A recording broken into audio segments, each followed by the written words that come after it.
Hello hello hello welcome back to the underdogs Acharya. तो हम कर रहे थे अपना ethics integrity and aptitude for GS 4 paper of UPSC. Okay, तो इसको आपके स्टेट पीसीएस के एग्जाम्स के लिए भी ये रेलेवेंट है।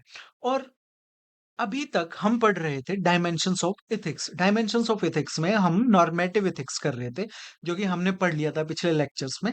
फिर उसका एक पार्ट है वर्चू एथिक्स, ये भी हम कंप्लीट कर चुके हैं, इसके सब पार्ट्स भी हम कंप्लीट कर चुके हैं। और अब हम पढ़ रहे थे टीलियोलॉजी, और टीलियोलॉजी का मीनिंग और ये सब चीज हम देख चुके थे। टीलियोलॉजी का पहला पार्ट हिडोनिज्म भी हम कंप्लीट कर चुके हैं अपने पिछले लेक्चर्स में।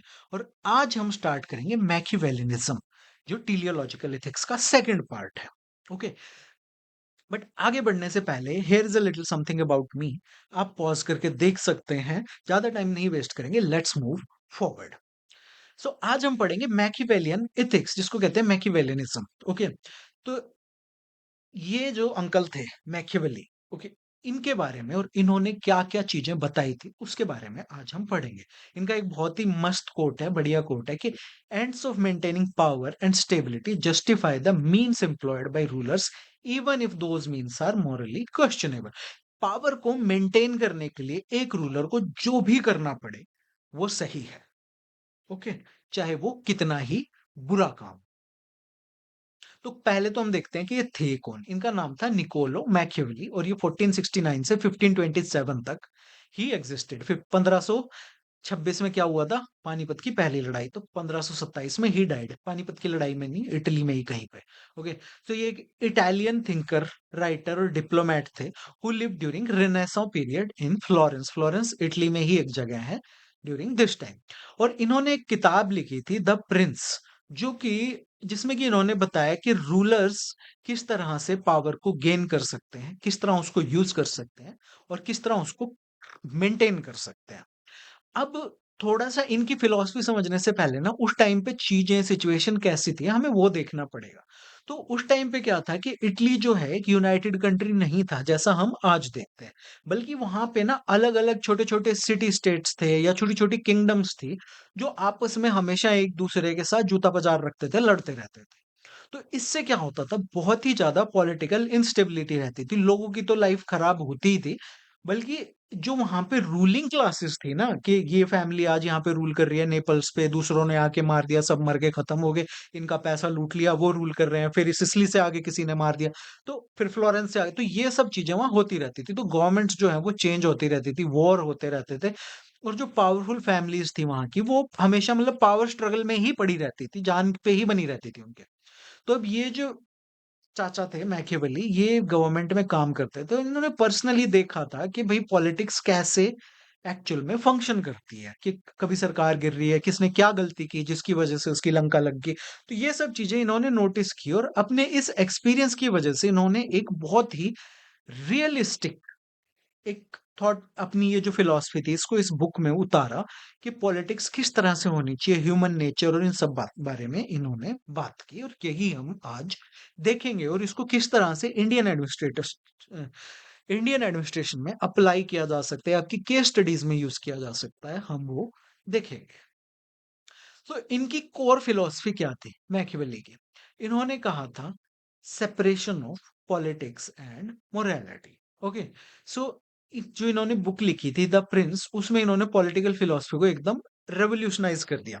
इन्होंने कहा कि पॉलिटिकल आइडियलिज्म के स्टेट को, एक राजा को या एक गवर्नमेंट को किस तरह से बिहेव करना चाहिए, और पॉलिटिकल रियलिज्म, जिसको इन्होंने रियल पॉलिटिक कहा, कि और वो एक्चुअल में किस तरह से बिहेव करते हैं। तो यहां से किस तरह से बिहेव करना चाहिए, इससे इन्होंने फोकस हटा के, और वो एक्चुअल में किस तरह बिहेव करते हैं, वहां पे ये फोकस लेके आए। और ये जो मैकियावेली ने ये जो सब बातें बताई, इसमें उन्होंने कहा कि प्राइवेट मोरालिटी और जो पब्लिक स्टेट क्राफ्ट है यानी पॉलिटिक्स है, इन दोनों को तुम सबसे पहले अलग अलग करो। देखते हैं कैसे। तो इनका सेंट्रल टेनेंट था, जो इनकी मेन, जो इन्होंने पॉइंट दिया ना, जो मेन विचारधारा थी, वो इन्होंने कहा and justifies the means. Okay, इसीलिए हम इसको टीलियोलॉजी के अंडर पढ़ रहे हैं, कॉन्सिक्वेंशियलिज्म के अंडर पढ़ रहे हैं। तो अल्टीमेट गोल, ये इनका एक कोट है कि if the ultimate goal is noble, stable and preserves the state, any method used to achieve it, even if privately immoral is ethically permissible. यानी कि एक रूलर है, राजा है या गवर्नमेंट है, जिसको आज के कॉन्टेक्स्ट में अगर देखें तो इन्होंने रूलर के बारे में कहा था। अगर एक रूलर का फाइनल गोल, कोई भी एक्शन वो लेता है और उसका फाइनल गोल जो है वो गुड है, यानी कि अपने देश को बचाना, पीस को मेंटेन करना, अपने देश को प्रोटेक्ट करना, दुश्मनों से बचाना, देन वो रूलर जो है वो हार्श और मॉरली रॉन्ग मेथड्स भी अडॉप्ट कर सकता है अपने इस गोल को अचीव करने के लिए। ओके, इवन दो इन एक्शंस को नॉर्मली पर्सनल कैपेसिटी में, आप अपनी पर्सनल लाइफ में अगर यही काम करते हो तो उनको गलत माना जाएगा। बट एक रूलर अगर वही काम अपने देश को बचाने के लिए, उसमें पीस मेंटेन करने के लिए कर रहा है, देन उनको सही माना जाएगा। फॉर एग्जाम्पल, पर्सनल लाइफ में आप किसी पे क्रुएल्टी दिखाते हो, then it is wrong. But अगर एक रूलर क्रुएल्टी दिखा रहा है, फोर्स दिखा रहा है, डिसेप्शन कर रहा है, झूठ बोल रहा है, to protect his country, to protect his state, to keep his state safe, to maintain peace, then it is moral, then it is ethical according to Machiavelli. Okay, तो पॉलिटिक्स में he said it will be considered acceptable. So Machiavelli ने एक framework दिया जिसमें उन्होंने dual morality की बात की, यानी कि मोरालिटी जो होती है ना वो दो तरफा होती है, दो टाइप की होती है। पहली होती है आपकी प्राइवेट मोरालिटी, यानी कि आपकी पर्सनल लाइफ में जो मोरालिटी है, जो कि उस टाइम के पे क्रिश्चियन वर्च्यूज पे बेस्ड होती थी। ऑनेस्टी, ह्यूमिलिटी, काइंडनेस, मर्सी, दया दिखाना, ये सब चीजें, ये आपकी प्राइवेट मोरालिटी, आप इसको पर्सनल लाइफ में अप्लाई करते हो। दूसरी होती है एक किंग की, एक रूलर की पब्लिक मोरालिटी। तो it is based on virtue. अब ये वर्ड का क्या मीनिंग हम आगे देखेंगे। तो which means energy, courage, effectiveness and strategic ruthlessness. तो पॉलिटिक्स में एक रूलर को ना प्रैक्टिकल रहना होगा और उसको अपनी ये जो पर्सनल मोरालिटीज है ना, इन सबको अपनी पब्लिक इस पॉलिटिकल मोरालिटी में नहीं लेके आना है। ओके, तो इन दोनों को सेपरेट रखना है। तो मैकियावेली कहते हैं कि एक रूलर जो है वो सिर्फ अपनी प्राइवेट मोरालिटी से गवर्न नहीं कर सकता कि मैं तो ऑनेस्ट रहूंगा, मैं तो हम्बल रहूंगा, मैं तो काइंड रहूंगा, मैं तो सब पे दया दिखाऊंगा। बिकॉज उससे क्या होगा, उससे तुम्हारा जो राज्य है, तुम्हारा जो स्टेट है वो वीक हो जाएगा, because you are a weak ruler. लोग तुम्हारा फायदा उठाएंगे, तुम वल्नरेबल होगे और तुम अनस्टेबल हो जाओगे। मैकियावेली ने कहा कि एक रूलर को प्रैक्टिकल होना चाहिए, स्ट्रेटेजिक होना चाहिए अपनी पब्लिक लाइफ में। पर्सनल लाइफ में तुम कैसे भी हो, ठीक है, बट पब्लिक लाइफ में तुम्हें स्ट्रेटेजिक होना पड़ेगा। दैट मीन्स ऐसे मेथड्स का भी यूज करना जस्टिफाइड है जो तुम्हारी प्राइवेट लाइफ में, जो तुम्हारी पर्सनल लाइफ में, जो तुम्हारी पर्सनल मोरालिटी में, क्रिश्चियन वर्च्यूज में गलत माने जाए। तुम क्रूअल होना पर्सनल लाइफ में बेशक गलत हो, बट स्टेट को प्रोटेक्ट करने के लिए you have to be cruel. बहुत मस्त मस्त बातें बताई थी, आगे और देखो। तो अब इनके क्या क्या प्रिंसिपल्स थे जो मैकियावेली ने दिए। सबसे पहला था lion and the fox. Okay, तो मैकियावेली ने कहा कि एक रूलर जो है वो लायन की तरह स्ट्रांग होना चाहिए और एक लोमड़ी की तरह चालाक होना चाहिए। कैसे? तो लायन जो है वो सिंबल क्या होता है, पावर का, अथॉरिटी का, फियरलेसनेस का, जंगल का राजा। ओके, तो उसी तरह का एक लीडर होना चाहिए। तो जब वो ओपन थ्रेट से डील कर रहा हो कि सामने से दुश्मन की सेना आ रही है, वायलेंस हो रहा है, दंगे हो रहे हैं, सीधा कोई उसके अथॉरिटी को चैलेंज कर रहा है, be a lion, crush it. Okay, take control, protect your state and command respect. That is the lion perspective. Then उसने कहा दूसरा जो है, दूसरी जो रूलर की क्वालिटी होनी चाहिए वो होनी चाहिए, he should be cunning like a fox. एक लोमड़ी की तरह तेज होना चाहिए। अब हम कहते हैं ना लोमड़ी बहुत चालाक होती है, कनिंग होती है, श्रूड होती है और इंटेलिजेंट होती है।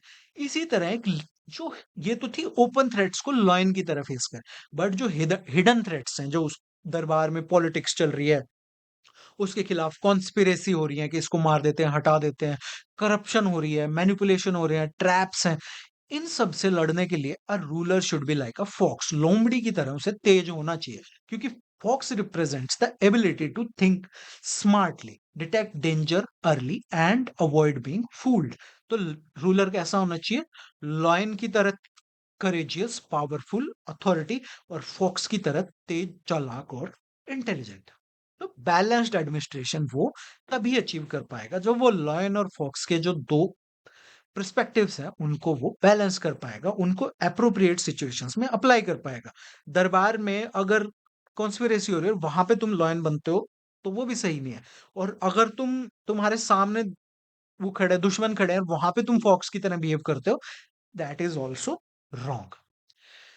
दूसरी जो बात दूसरा जो प्रिंसिपल था मैकियावेली का, उसने कहा कि रूलर के लिए it is better to be feared than loved. ज़रूरी नहीं है कि लोग तुमको प्यार ही करें। अगर वो तुमसे डर भी रहे हैं ना और तुम्हारी अथॉरिटी मेंटेन रह रही है, then it is good enough.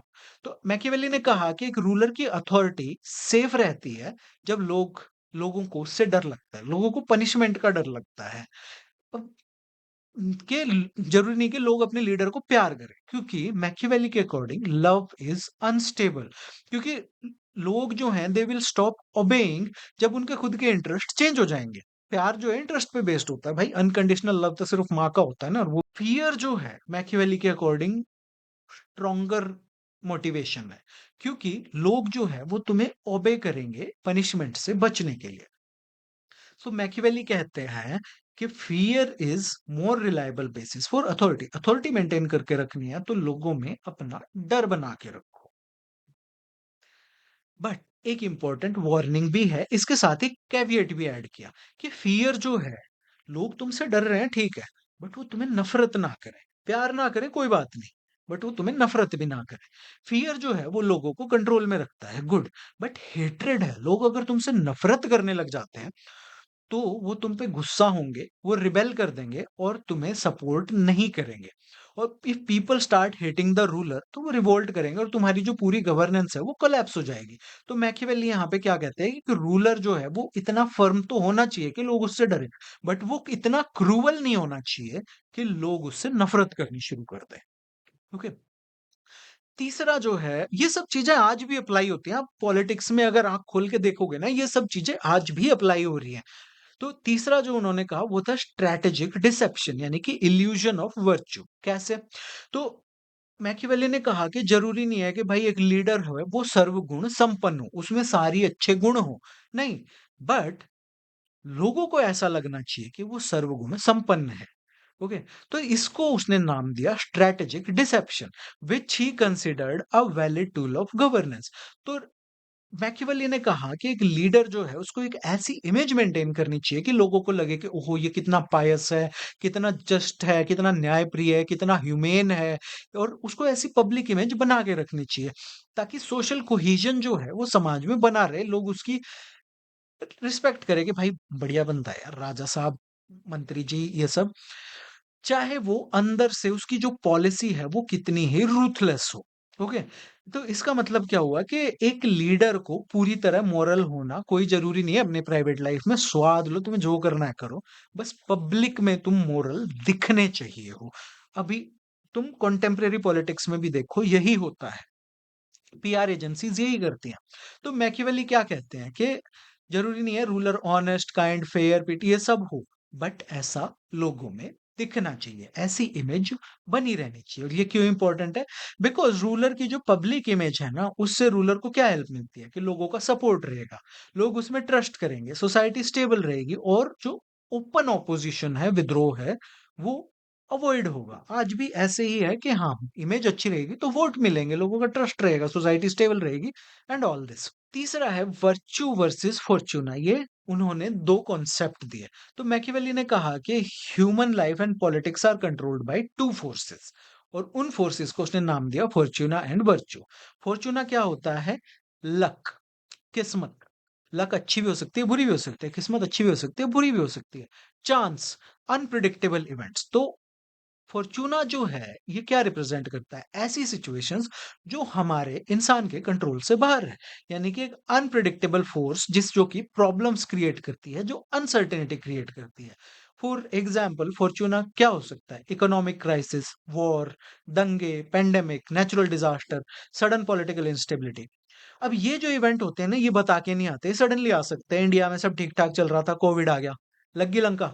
फिर ठीक ठाक हुआ, इकोनॉमी थोड़ी आने लगी, फिर ट्रम्प ट्रम्प का दिमाग सटक गया कि बोला ठीक है, नहीं नहीं भाई, हम तो ईरान पे अटैक करेंगे। एलपीजी की शॉर्टेज, पेट्रोलियम की शॉर्टेज, ये सब हो गया। तो ये जो सडन इवेंट्स होते हैं ना, इनको उसने कहा फॉर्चूना, और ये एक रूलर को वीक कर सकते हैं, एक स्टेट को वीक कर सकते हैं। तो वर्च्यू क्या होता है? तो वर्च्यू नॉर्मली तो गुडनेस होती है, मॉरल गुडनेस, बट यहाँ पे मैकियावेली के according virtue means courage, strategic intelligence, decisiveness, leadership ability, confidence, and most importantly ruthless efficiency. So According to Machiavelli, virtue is the practical ability of a leader to handle difficult situations. कि वो difficult situations को कितनी effectively handle कर पाता है, that is virtue, यानी कि उसका courage. So it is the strength and skill needed to control difficult situations. अब वर्च्यू और फॉर्चूना के बीच में क्या रिलेशनशिप है?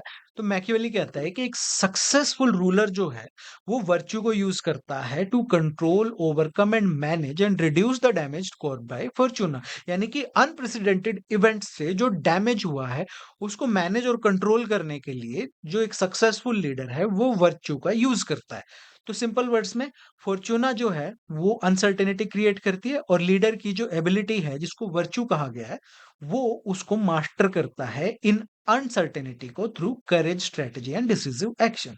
फॉर एग्जाम्पल, एक कंट्री जो है उसमें एकदम से पेंडेमिक आ गया, इकोनॉमिक कोलैप्स हो गया, टेररिस्ट अटैक हो गया, तो ये जो है ये सब चीजें फॉर्चूना है। अब जो लीडर है वो क्विक डिसीजन लेता है, रिसोर्सेज ऑर्गेनाइज करता है, पैनिक को कंट्रोल करता है और करेजियसली उस सिचुएशन को मैनेज करता है, then that leader is showing virtue. फिर उसने एक और बहुत ही मस्त बढ़िया कॉन्सेप्ट दिया, उसका नाम था इकोनॉमी ऑफ वायलेंस। तो मैकियावेली ये नहीं कहता कि तुम मीनिंगलेस कॉन्टिन्यूअस क्रुएल्टी करते रहो। ही बिलीव्ड कि फोर्स जो है ना, अगर फोर्स एक रूलर को यूज भी करनी है, हार्श एक्शन उसको यूज करना है, नेसेसरी हो जाए, तो जिस चीज के अगेंस्ट आप यूज कर रहे हो उसके प्रोपोर्शनल होना चाहिए, डिसिसिव होना चाहिए, क्विक होना चाहिए, और सिर्फ स्टेबिलिटी को रिस्टोर करने के लिए होना चाहिए। ठीक है? तो दंगा हो गया, 1000 लोगों ने दंगा कर दिया, तो वहाँ पे अगर आप फ़ोर्स यूज़ कर रहे हो तो प्रोपोर्शनल होनी चाहिए। ये नहीं है कि तुम वहाँ पे बॉम्ब गिरा रहे हो, तुम वहाँ पे रॉयट स्क्वाड भेज रहे हो, वो मतलब लाठी चार्ज कर रहे हैं, that is proportional use of force. It should be decisive, कि ये नहीं है कि हाँ, मैं कर दूँगा और तुम डिसीजन नहीं ले पा रहे हो। दंगा हो गया, फ़ोर्स भेजो, जल्दी से भेजो, तो इट शुड बी क्विक, और भेज के that force should restore the stability. Okay, तो ये था इकोनॉमी ऑफ वायलेंस। तो मैकियावेली कहता है क्रुएल्टी अगर यूज करनी है तो उसको it should be well used. तो स्विफ्टली क्रुएल्टी को किस तरह यूज करना है? स्विफ्टली यानी जल्दी से, फर्मली यानी कि स्ट्रांगली, और एक ही स्ट्रांग एक्शन में। ये नहीं है कि बार बार तुम थोड़ी थोड़ी थोड़ी थोड़ी क्रुएल्टी करते जा रहे हो ओवर अ लॉन्ग टाइम। नहीं, एक ही बार करो, खूब सारी कर दो, खत्म करो। ऐसा क्यों कहा? बिकॉज अगर तुम रिपीटेड हार्शनेस कर रहे हो ना, कि थोड़ी थोड़ी थोड़ी थोड़ी क्रुएल्टी तुम करते जा रहे हो, तो तुम जनता में एंगर, हेट्रेड, इंस्टेबिलिटी और रिबिलियन क्रिएट कर दोगे। बट अगर तुम एक ही डिसिसिव एक्शन में तुम टेम्परेरी फियर क्रिएट कर रहे हो, तो तुम सोसाइटी को टाइम दे रहे हो कि वो फिर उस एक क्रुएलिट एक्शन के बाद, कि तुमने फायरिंग करवा दी मॉब पे, ओके, बट वो एक ही बार करवाई, वो 1 घंटे में कर आके खत्म। उसके बाद सोसाइटी को नॉर्मल होने में टाइम लगेगा। बट तुमने 1 साल के लिए इंटरनेट बंद करवा दिया, 10 साल के लोगों को रेगुलरली तुम अरेस्ट कर रहे हो, जेल में डाल रहे हो, सब कर रहे हो, तो उससे वहाँ की सोसाइटी में ना एक नफ़रत क्रिएट हो जाएगी तुम्हारे खिलाफ। सो सिंपल मीनिंग क्या है इसका? अगर हार्श एक्शन लेना अनअवॉइडेबल हो, तो वो हार्श एक्शन क्विक होना चाहिए और लिमिटेड होना चाहिए, ताकि लोग मूव ऑन कर सकें और स्टेबिलिटी वापस आ सके। Because people love nothing more than stability, they hate nothing more than instability. 4 दिन दंगा हुआ, 10 दिन दंगा हुआ, बट उसके बाद तुम वापस अपनी जॉब पे जा पा रहे हो, अपनी रेडी लगा पा रहे हो, अपनी दुकान खोल पा रहे हो, स्टेबिलिटी वापस आ रही है, तो लोग मूव ऑन कर पाएंगे, और इससे जो बिटरनेस है रूलर के खिलाफ या उस एक्शन के खिलाफ, वो टाइम के साथ खत्म हो जाएगी। तो लोगों को इनिशियली पेन तो फील होगा, डर लगेगा, गुस्सा आएगा उस हार्श डिसीजन से, बट जैसे ही पीस और स्टेबिलिटी वापस आएगी, बाद में लोगों का जो गुस्सा है वो कम हो जाएगा। अब रूलर क्या है? Ruler can regain the public support एक हार्श एक्शन लेने के बाद through welfare, stability, development and good governance. ये सब करके आप वापस जनता का विश्वास जीत सकते हो। बट एक तरफ आपने 2 साल के लिए कर्फ्यू लगा रखा है, 144 लगा रखी है, एएफएसपीए लगा रखा है, लोगों को अरेस्ट किया जा रहा है शक के बिना पे, ओके, प्रिवेंटिव डिटेंशन की जा रही है, सब किया जा रहा है, और दूसरी तरफ आप कह रहे हो गुड गवर्नेंस, स्टेबिलिटी, ये सब, then it does not work. But इसका एक नेगेटिव क्या है, कि अगर आपके ओपोजिशन को ये बात पता है कि थोड़ी थोड़ी थोड़ी थोड़ी वायलेंस होती रहनी चाहिए, तो वो इंस्टिगेट करते रहेंगे, आज यहाँ दंगा कर दिया, वहां पे फिर गवर्नमेंट ने एक्शन लिया, फिर यहाँ किया, फिर गवर्नमेंट ने एक्शन लिया, देन वो कह पाएंगे देखो रेगुलर क्रुएल्टी हो रही है, एंड रूलर के खिलाफ एक नेगेटिव परसेप्शन वो डेवलप कर पाएंगे। एग्जाम्पल क्या है क्रुएल्टी वेल यूज्ड का? जो मैकियावेली ने कहा कि मान लो एक वायलेंट रॉयट है, कहीं पे दंगा हो जाता है। तो क्या हुआ कि एडमिनिस्ट्रेशन क्या करता है, एक कर्फ्यू लगा देते हैं, पुलिस डिप्लॉय कर देते हैं, वायलेंट ऑफेंडर्स को जल्दी-जल्दी अरेस्ट कर लेते हैं, लाठीचार्ज करवा दिया और जल्दी से जल्दी जो ऑर्डर था रिस्टोर कर दिया। और फिर जो भी रिस्ट्रिक्शंस वगैरह लगाई थी वो सब हटा दी और नॉर्मल गवर्नेंस जो है वो रिज़्यूम होगी 4-5 दिन में, 1 हफ्ते में। मैकियावेली इसको सपोर्ट करते हैं क्योंकि यहाँ पे लिमिटेड और प्रोपोर्शनल फोर्स का यूज हुआ है केओस को रोकने के लिए। ओके, फोर्स का यूज किया गया है और कोई अननेसेसरली फोर्स को कंटिन्यू नहीं किया गया है। सो इस एक्शन को मैकियावेली जो है वो एक्सेप्टेबल बताते हैं। मीनिंगलेस क्रुएल्टी कहाँ पे है? फॉर एग्जाम्पल ब्रिटिश इंडिया के टाइम पे क्या होता था, लिमिटेड फोर्स यूज करने की बजाय ब्रिटिश क्या करते थे, कॉन्टिन्यूअस ओप्रेसिव क्रुएल्टी को मेंटेन करते थे। हार्श लॉज जैसे रॉल्ट एक्ट वगैरह लेके आते थे, रिपीटेड अरेस्ट होते रहते थे, फ्री स्पीच को सप्रेस किया जाता था, ब्रूटल पुलिस एक्शन होता था और वो फियर और इंटिमिडेशन के थ्रू रूल करते थे। फॉर एग्जाम्पल जलियांवाला बाग हमको सबको पता है और उस टाइम पे सेंसरशिप था, arbitrary detentions, क्रैकडाउन्स, violent क्रैकडाउन्स, civil liberties तो कुछ होती ही नहीं थी। सो ये क्यों फिट होता है कॉन्टिन्यूस क्रुएल्टी में? बिकॉज यहाँ पे फोर्स जो थी वो टेम्परेरी नहीं थी, इट वाज कॉन्टिन्यूअस। प्रोपोर्शनल नहीं थी कि हाँ जितना लोगों ने ऑफेंस क्रिएट किया उतनी ही उन पे फोर्स यूज हो रही है, नहीं, डिसप्रोपोर्शनल फोर्स थी कि हाँ लोग वहां पे इकट्ठा हुए हैं और उन पे फायरिंग करवा दी जलियांवाला बाग में। कोई पब्लिक वेलफेयर एम नहीं था यहाँ पे कि हाँ हमको ये करना है, बस ये था कि हाँ ज्यादा से ज्यादा हमें एक्सप्लॉइटेशन करनी है, डोमिनेशन बना के रखना है, फियर बना के रखना है। तो इससे क्या हुआ, स्टेबिलिटी क्रिएट नहीं हुई बल्कि पब्लिक एंगर बढ़ा, नेशनलिस्ट रेजिस्टेंस बना बढ़ा, ब्रिटिश रूल के खिलाफ डिस्ट्रस्ट बढ़ा। कहाँ एक तरफ पहले जो मॉडरेट्स थे वो प्रेयर्स एंड पेटिशंस करते थे और कहाँ फिर वायलेंट रेवोल्यूशन शुरू हो गया एंड इंडिपेंडेंस की डिमांड शुरू हो गई। ओके, तो इसको मैकियावेली अपोज करता है। इस लेक्चर का पीडीएफ डाउनलोड करने के लिए आप मेरे टेलीग्राम चैनल पे जा सकते हैं, उसका क्यूआर कोड यहाँ पे दिया है, लिंक मैंने डिस्क्रिप्शन में भी दिया है। एंड लाइक करो, शेयर करो, सब्सक्राइब करो, नोटिफिकेशन आइकन को दबाओ। You are watching the underdogs Acharya, my name is Rao Anoop Singh, thank you for watching, have a great